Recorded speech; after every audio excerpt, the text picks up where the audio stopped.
জনতার দরবারে গিয়ে বিক্ষোভের মুখে পড়লেন শাসক দলের প্রার্থী। জল আলো কোথায় আম আদমির প্রশ্ন তুলতেই রে রে করে তেড়ে এলেন প্রচার সঙ্গী তথা দলের বিধায়ক। 10 বছরের সাংসদ তথা তৃণমূল প্রার্থী প্রতিমা মণ্ডলের প্রচারে এমনই দৃশ্যের সাক্ষী থাকলো গোটা বাংলা। জয়নগরের হরিনারায়ণপুরে বিক্ষোভ গ্রামবাসীদের। প্রার্থী প্রতিমা মণ্ডলকে পেয়েই জলের দাবিতে বিক্ষোভ স্থানীয় বাসিন্দাদের। তবে এটাই প্রথম নয়, শতাব্দী থেকে সায়নী। এর আগেও বহুবার ক্ষোভের মুখে পড়তে হয়েছে তৃণমূল প্রার্থীদের। আর এবার সেই একই তালিকায় নাম যোগ হলো প্রতিমা মণ্ডলেরও। আমাদের এখানে মানে অসুবিধা হচ্ছে জল আর হচ্ছে লাইট, এই দুটো হলেই আমাদের সুবিধা হয়। এমনি তো কোনো কাজ আমাদের এখানে হয়নি। জলের পাশাপাশি আলোর দাবিতেও বিক্ষোভ দেখান এলাকাবাসী। আমার অভিযোগ, আমার পাড়ায় একটা করে সরকারি লাইট নেই, টাইম কলের জল আমরা পাই না। সব পাড়ায় কম বেশি করে 2 ঘন্টা 2.5 ঘন্টা পাচ্ছে, আমরা 15 মিনিট জল তাও আসে না। সব দিন 1 ফুটটা জল আসে না, আমাদের এইটাই সমস্যা। বিক্ষোভের মুখে পড়ে মেজাজ হারান প্রার্থীর প্রচার সঙ্গী তৃণমূল বিধায়ক। রে রে করে তেড়ে যান স্থানীয় বাসিন্দাদের দিকে।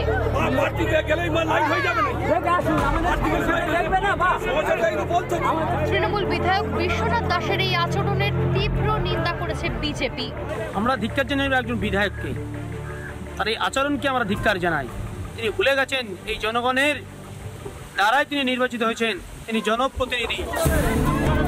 যদিও বিক্ষোভকারীদের অভিযোগে সাফাই গাইতে দেখা গেল জয়নগরের তৃণমূল প্রার্থীকে। বায়ুমণ্ডলের উষ্ণায়ন বেড়ে গিয়েছে, ভূগর্ভের নিচে জলের স্তর নেমে গিয়েছে এবং প্রত্যেকটি পরিবার আজ পানীয় জলের জন্য আমাদের কাছে, আমরা যেহেতু জনপ্রতিনিধি, এটা তাদের দাবি, এটা তাদের অধিকার, পানীয় জল চাওয়া।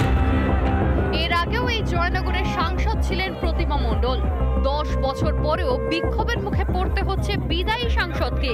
দিকে দিকে উন্নয়ন না হওয়ার অভিযোগ তুলে বিক্ষোভ করছেন স্থানীয়রা। অহরহ বিক্ষোভের মুখে পড়তে দেখা গিয়েছে বিভিন্ন কেন্দ্রের তৃণমূল প্রার্থীদের। জয়নগর থেকে রাজু মুখার্জির রিপোর্ট, রিপাবলিক বাংলা।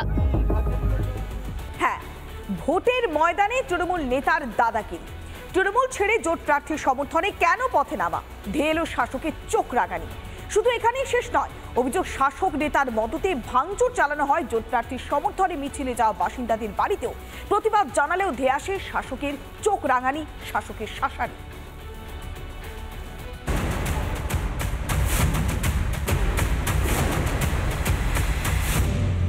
মঙ্গলবার নির্বাচন মুর্শিদাবাদ লোকসভা কেন্দ্রে।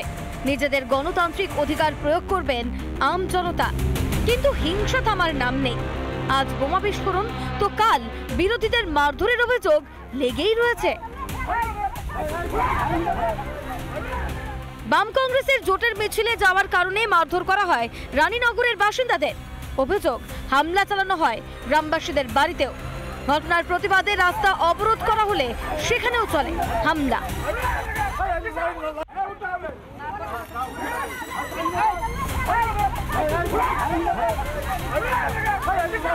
জোর জুলুম দেখিয়ে তৃণমূল নেতারা গ্রামবাসীদের ওপর চড়াও হয়ে অবরোধ তোলার চেষ্টা করে বলে অভিযোগ।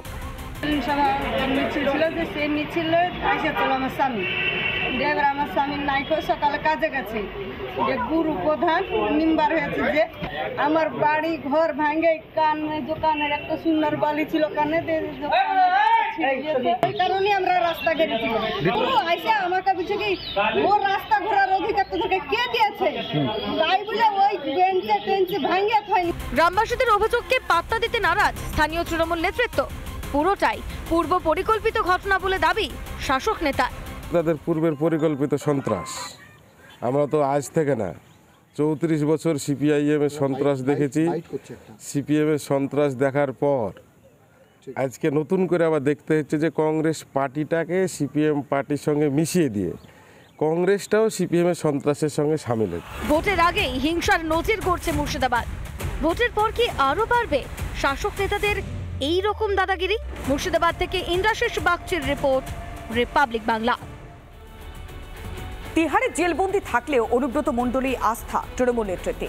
13ই মে বীরভূমে নির্বাচন, তার আগে বোলপুরের তৃণমূল প্রার্থী অসিত মালের সমর্থনে প্রচারে গিয়ে মমতা বন্দ্যোপাধ্যায়ের মুখে ফের শোনা গেল কেষ্ট নাম।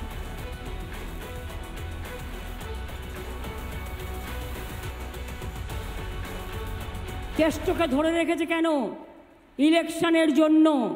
ইলেকশন হয়ে যাবে, ওকে বলেছে তুমি বিজেপি করবে না, বিজেপিকে মদত করে দাও, তাহলে তোমায় তাড়াতাড়ি ছেড়ে দেবো। দেখবেন বীরভূমের ইলেকশন হয়ে যাবে, ও ছাড়া পেয়ে যাবে। এবং কেষ্ট মণ্ডলকে দেখে শিক্ষা হয় না। এই কেষ্ট ভোটের সময় মুর্শিদাবাদে আসতো 18টা গাড়ি নিয়ে, 50 জন সিকিউরিটি নিয়ে, আর বলতো চড়াম চড়াম ঢাক বাজবে, গুড় বাতাসা হবে, উন্নয়ন দাঁড়িয়ে আছে।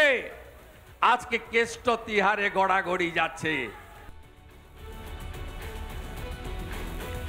মেয়াদ উত্তীর্ণ ইউএসডি মেশিন দিয়ে কাজ চালানোর অভিযোগ। এবার সেই অভিযোগে সরব হলেন হুগলির বিজেপি প্রার্থী লকেট চ্যাটার্জি। খবর পেয়ে সিঙ্গুর গ্রামীণ হাসপাতালে যান তিনি। বারবার রোগীদের স্বাস্থ্যের সঙ্গে সমঝোতা কেন? রণংদেহী মেজাজে চিকিৎসক নার্সদের ধমক দিতেও দেখা যায়। অন্যদিকে শাসক দলের বিরুদ্ধেও ক্ষোভ উগরে দিয়েছেন হুগলির বিজেপি প্রার্থী।